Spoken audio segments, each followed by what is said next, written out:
warahmatullahi wabarakatuh. Waalaikumsalam. Sahabat-sahabat dulu, Umi Liva Official dimanapun berada, saat ini berjumpa lagi dengan Umi. Dan Umi posisinya saat ini lagi nongkrong di kafe. Tujuannya untuk apa? Ya selain kita refreshing juga memikirkan ide-ide untuk kedepannya, motivasi kita kedepannya bersama biasa pemuda-pemuda ini, gitu, agar nggak jenuh ya. Sesekali lah kita jalan-jalan. Dan kebetulan saat ini nih, dari tadi kita kan ngobrol di sini nih. Setelah Umi makan-makan ada di sini tadi minum-minum bersama mereka.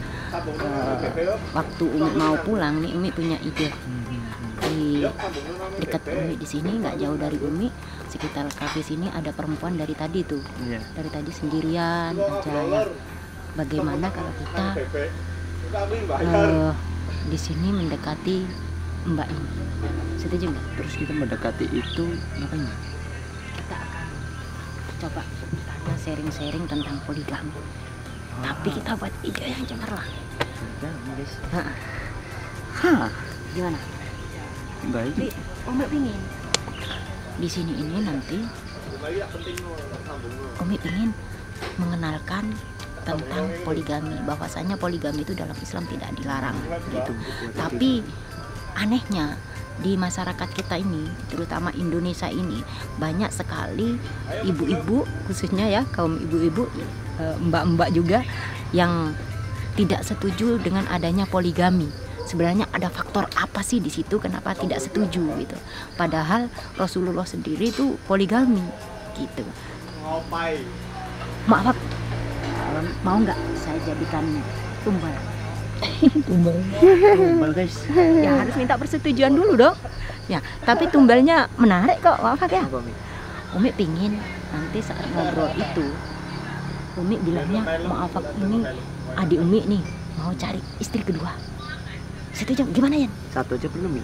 Satu atau Ryan nih? Atau Ryan jangan deh. Jangan Umi, kekecilan saya. Nanti banyak yang cemburu kalau kamu. Oh, kekecilan. Kecilan dia. Iya kayak macamnya kayak Kecilannya? kayak kurang pantas kalau dia udah nikah dulu kan. Oke. Kan kalau mau apa kayak om gimana gitu. Oke.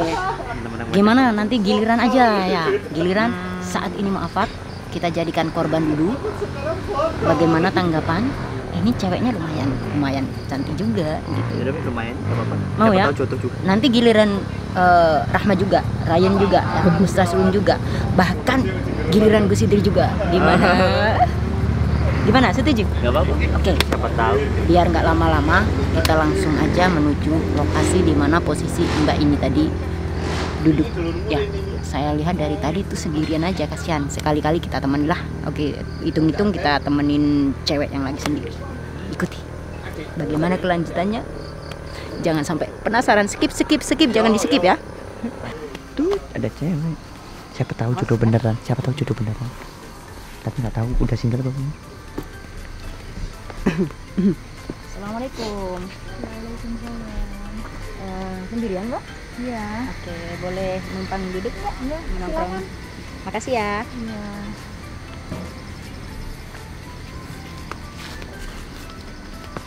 Alah, Saya duduk sini ya Mbak ya. Iya. Mbak, maaf loh Mbak ya. Iya. Silakan. boleh kenalan namanya siapa? Siti Kamaria. Dita. Ini Mas Mafak, adik saya, dan ini Mas Ryan. Dari tadi saya lihat Mbak sendirian aja. Lagi Iya. nunggu temen. Enggak. Sendiri. Iya. Ngapain Mbak menyendiri di sini Mbak? Iya, enggak apa-apa. Ganggu nggak kita datang ke sini? Enggak kok. Enggak ya. Maaf saya bawa kamera buat dokumentasi aja sih. Biasa anak-anak muda ini suka iseng-iseng buat dokumentasi, ambil gambar-gambar gitu. Keberatan nggak? Ya, enggak apa-apa. Nah, boleh ya? Iya. Alhamdulillah diizinin. Keburu nggak mbaknya? Enggak. Nggak. Oke. Kenapa nggak aja itu Mbak? Nggak ada pacarnya Mbak? Coba Mbak, nggak ada pacarnya Mbak ya? Nggak ada. Maklumi ya mbak, ini anak kecil. Anaknya. Adik semua ini adik yang pertama, ini adik Yang paling yang kecil. paling bontot, makanya omongannya to the point aja. Iya. Gak apa-apa ya. Iya. Daripada nggak ada yang bahas nih Mbak, gimana kalau ngobrol-ngobrol nih sama kita? Iya. Boleh ya? Dikasih waktu ya. Gini nih Mbak, kita sesama perempuan nih, langsung aja ya pada inti pokoknya.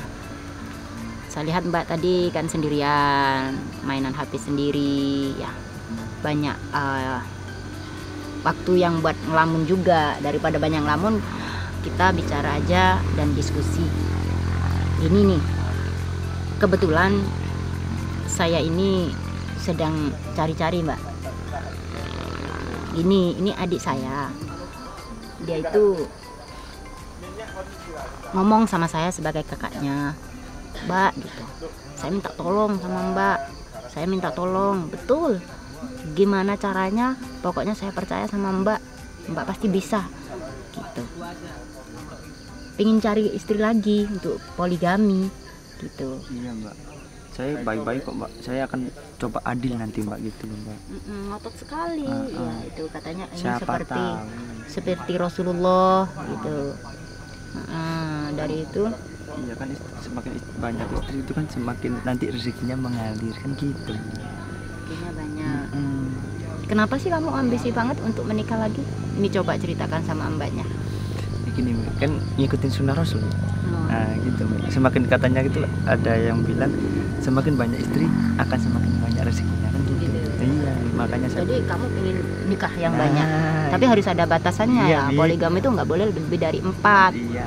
Dan terus saya juga pasti adil lah nanti bisa adil untuk istri pertama istri kedua gitu. Jadi gitu Mbak, dia tuh ngeyel banget tiap hari, siang, pagi, sore, malam gitu terus pingin poligami, pilih poligami. Katanya juga sama istrinya udah diizinkan boleh nikah lagi gitu. Gimana nih cara pandang Mbak tentang poligami, menyikapi ini semua? Adik saya ini ngeyel banget masalahnya. Saya sendiri kan belum pernah dipoligami nih Mbak gitu, jadi makanya saya pingin tanggapan Mbak ini gimana gitu. Kamu tahu nggak, saya ini jadi korban poligami, istri kedua dari suami saya. Karena dia mementingkan istri kedua daripada saya sendiri. Jadi Mbak cerai? Iya. Gara-gara dipoligami? Iya. Sampai-sampai suami saya nggak mau balik lagi sama saya. Padahal Mbak istri tua posisinya. Iya. Saya ini hampir cerai sama suami saya. Gimana, maaf Pak, apa masih mau poligami? Udah deh, nggak usah banyakan ngomong.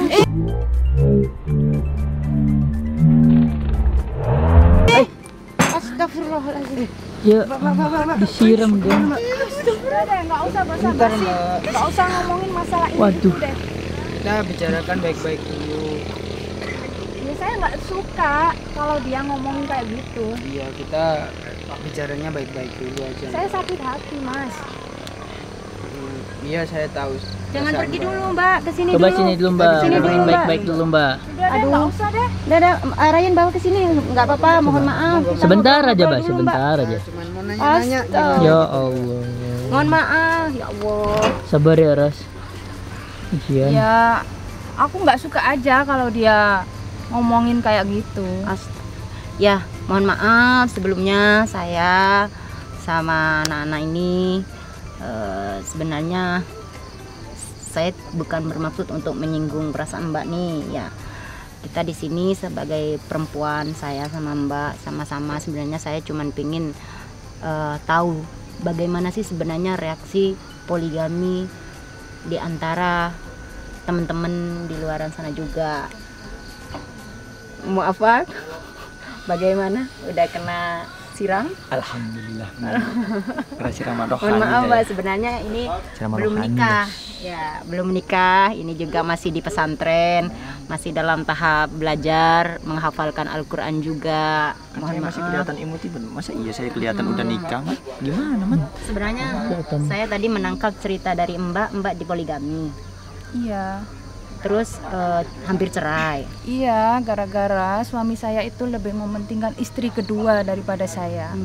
Berarti dibilang aja nggak adil gitu. Iya. Terus waktu menikah itu sebenarnya Mbak izinin apa gimana?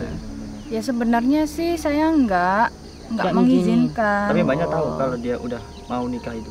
Udah. Ya mohon maaf ya. Itulah mungkin banyak kesalahan tentang poligami sahabat ya. Tapi Mbak tahu kan kalau sebenarnya dalam Islam itu poligami itu tidak pernah dilarang oleh agama. Baik secara kita umatnya baginda Nabi besar Muhammad SAW pun kita juga tidak pernah dilarang. Gitu. Cuma Mi, tergantung laki-lakinya juga. Ya. Kasihan habis Kalau lagi disiram. nggak apa-apa lah siaran rohani. Banyak sekali sahabat dan juga mohon maaf Mbak ya. Di sini kita semoga dari kejadian ini tadi banyak kesan dan pesan yang bisa diambil dari apa sih arti sebuah poligami. Dalam poligami dalam Islam itu tidak pernah dilarang oleh agama, tapi juga jangan karena tidak dilarang maka dibuat sembarangan. Rata-rata nih banyak sekali laki-laki gara-gara mentang-mentang poligami kawin cerai. Di situ ada adab, ada aturan tentang suatu pernikahan. Bagaimana kelanjutannya biar rumah tangga itu langgeng, adem, ayem. Kalau kayak tadi ceritanya ini sangat panjang sekali. Kenapa kok sampai istrinya pertama jarang dipulangin, anaknya jarang dipulangin, fokus kepada istri keduanya. Itu pun tidak boleh. Sebagai seorang suami harus adil. Adil dalam segi apa ya? Secara materi, misal nih 10.000 ibu pertama, yang istri kedua, ketiga, keempat juga harus sama adil. Begitu pula kita kebutuhan dalam rumah tangga bukan cuma dalam sandang, bukan dalam pangan, tapi juga kebutuhan dalam suami istri itu adalah sesuatu yang dibutuhkan, karena kebutuhan dalam ibadah suami istri itu sama halnya dengan kebutuhan makan sehari-hari.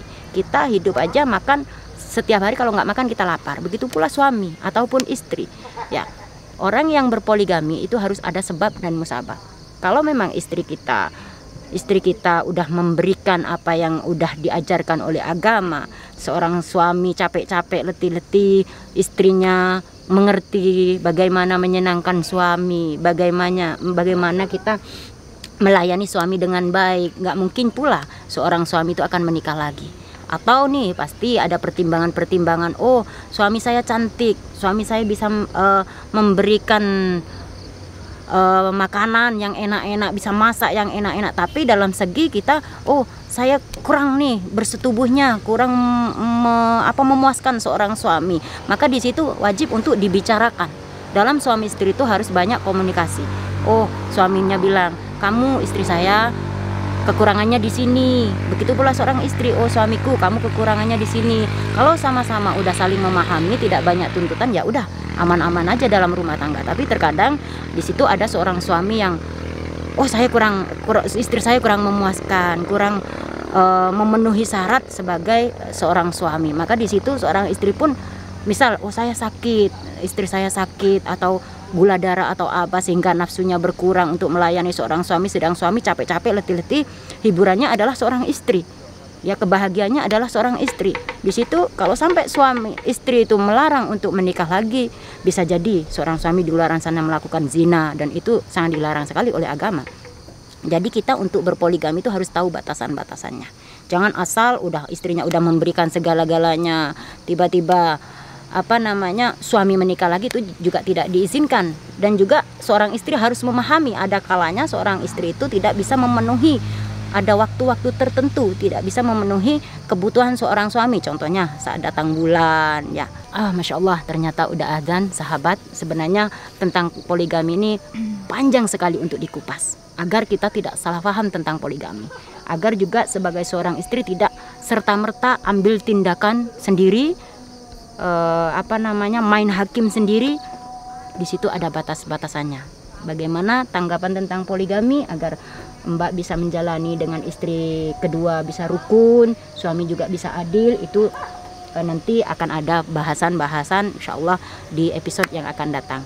Karena udah azan, maka Umi juga mohon pamit, kita akhiri dulu ya Mas Muafak. Ini entah nanti kita tayangkan jam berapa kita tidak tahu ya, karena kita tidak bisa live, posisi kita juga di gunung saat ini, sinyalnya susah. Mungkin hanya itu aja. Kalau memang ada manfaatnya, ambil baiknya, buang buruknya. Dari saya yang banyak kekurangan dan juga Mas Muafak, Mas Ryan, ada Mas Rahmat dari tim kami. Mohon maaf, beribu-ribu maaf. Akhirul kalam, wassalamualaikum warahmatullahi wabarakatuh. Minta maaf Mbak.